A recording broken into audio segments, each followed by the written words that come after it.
Sampurasun. Kumaha daramang? Kumaha kamari liburana? Rame teu barudak? Lujeng sumping di kelas daring basa Sunda. Alhamdulillah ayeuna patepang deui sareng ibu di pelajaran basa Sunda. Ayeuna hidup perantos lebet ka kelas 8. Mudah-mudahan di kelas 8 ieu hidup teu salangkung sagala-galana tibatan nalika kelas 8 kamari.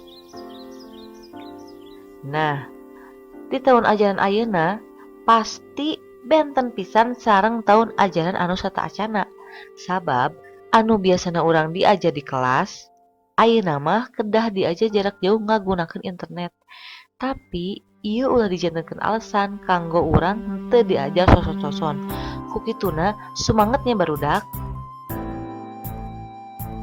Nah, sataacan urang ngamimitian diajar ku ibu bade dijelaskeun aturan-aturan di kelas daring basa Sunda. Anu kahijina nyaeta siswa ngesian absen dina link anu aya di deskripsi box YouTube. Kadua, siswa kedah ngintunkeun pancen atawa tugas di Google Classroom. Batas waktuna nyaeta sakali 24 jam. Anu katilu, saupama aya tugas ngadamel video atau foto, siswa kedah nganggo seragam sakola anu rapih. Anu kaopat, saupama aya patalekan atawa pertanyaan, kedah ngagunakeun bahasa Sunda anu sopan sarta meunah. Nah, eta peraturan anu aya di kelas bahasa Sunda teu kengeng dirempag. Setuju? Ya, setuju. Ya, salajengna ibu baris medar aya materi naon wae sih di kelas 8 teh? Nah, materi di semester hiji ieu aya 3 bab. Kahiji nyaeta ngeunaan biantara. Kadua, novel. Sareng anu terakhir kampung adat Sunda. Nah, ayeuna urang langsung we nya pedar materi nu kahiji nyaeta ngeunaan biantara. Cing, di dieu saha nu terang naon ari biantara teh? Coba saha nu terang.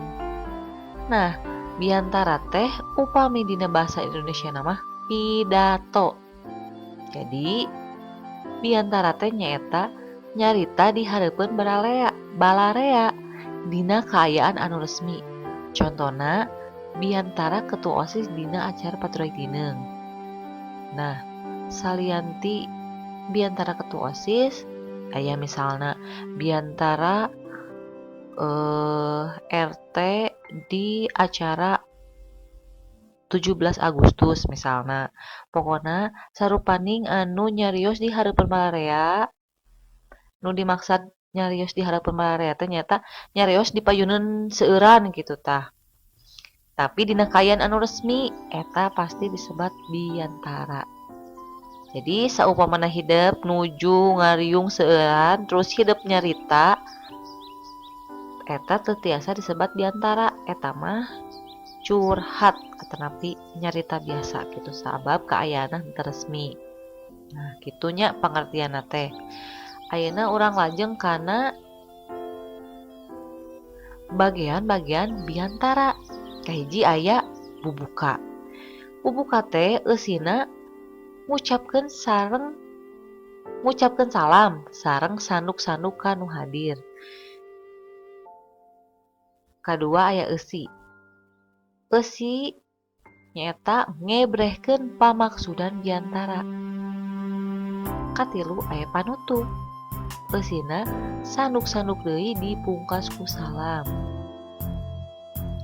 Nah, salajengna ieu aya contoh bubuka biantara. Tahnya contona tiasa diaosnya.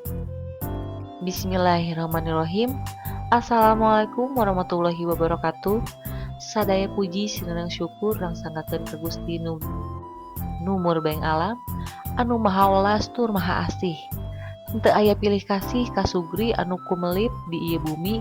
Rahmat sinareng salam mugia didugikeun ka junjungan urang sadaya Kanjeng Nabi Muhammad, ka para sahabatna, kulawargina sareng ka jalmi-jalmi anu tumut ka mantenna.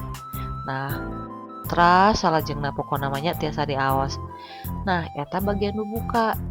Jadi eusina teh tadi cenah saurna aya ucapan salam laras aya tuh nya assalamualaikum.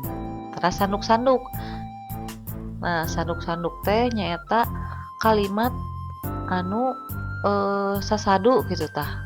Bade nyuhunkeun widi gitu, bade cumarita gitu tah. Nyuhunkeun dihapunten nu kararitunya. Nah, salajengna aya eusi. Eusi teh nyaeta ngebrehkeun pamaksudan. Nu dimaksud ngebrehkeun teh nyaeta nepikeun naon nu arek nepikeun naon anu arek dimaksudnya gitu. Jadi inti tina biantara eta teh naon gitu. Misalkan tentang paturai tineungnya, intina urang teh bade perpisahan, berarti ngucapkeun naon, ngucapkeun nuhun misalkan hapunten ka ibu bapak guru, pokona nu kararitu nya tiasa diaosnya eta eusina tina foto. Salajengna aya bagian panutup. Eusina sakitu anu kepihatur bawa bilih langkung saur bae carek boho sapanon carang sapakan hapunten anu diteda. Wassalamualaikum warahmatullahi wabarakatuh. Saurna teh sanduk-sanduk deui dipungkas ku salam. Tah sanduk-sandukna teh tah anu kalimat sakitu anu kepihatur.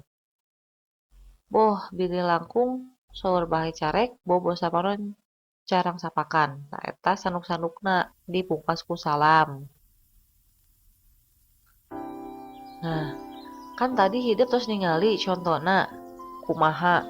Terus kumaha carana sih urang ngadamel naskah biantara teh? Cing, anu tiasa teu cobi. Nah, aya cara-carana kanggo ngadamel teks biantara teh kahiji. Nu kudu diperhatikeun teh nya. Dina acara naon urang teh? Jadi saacan urang ngadamel teks biantara teh kudah terang heula acara naon, janten urang teh tiasa ngimpleng tema naon anu tiasa diangkat. Kadua, tah tos apal cenah tadi teh acara naon, temana weh. Kanggo biantara naon? Salajengna saha wae anu baris ngahadiran acara. Nah, ieu ge penting pisan kanggo sanduk-sanduk dina bubuka kedah ditataan. Saha wae anu bakal ngahadiran eta acara. Salajengna nyaeta salaku naon urang biantara teh. Jadi bisi salaku pupuhu panitia atawa salaku perwakilan warga desa, misalkan pokoknya urang kedah terang karena opat aspek ieu. Acara naon, terus terang acara naon, urang teh nangtukeun tema. Teras urang teh kedah apal saha wae anu bakal datang jeung jadi naon urang nalika biantara dina eta acara teh. Tah kitu cenah nya pedaran ngeunaan biantara teh salaresna masih kene aya metode sareng padika biantara. Tapi anu bakal ku ibu dibahas mah sakitu heula. Nah, ayeuna pancen ti ibu tulis di buku bahasa Sunda masing-masing pedaran nu tadi ku ibu dijelaskeun. Kadua, foto. Teras kintun ka Google Classroom paling telat Kemis tabuh 23:58 menit. Ya, ngatos barudak diantos tugasna ku ibunya. Sok sing sumanget. Teras bilih aya anu kirang ngartos mangga tiasa komen di Google Classroom bahasa Sunda kelasna masing-masing.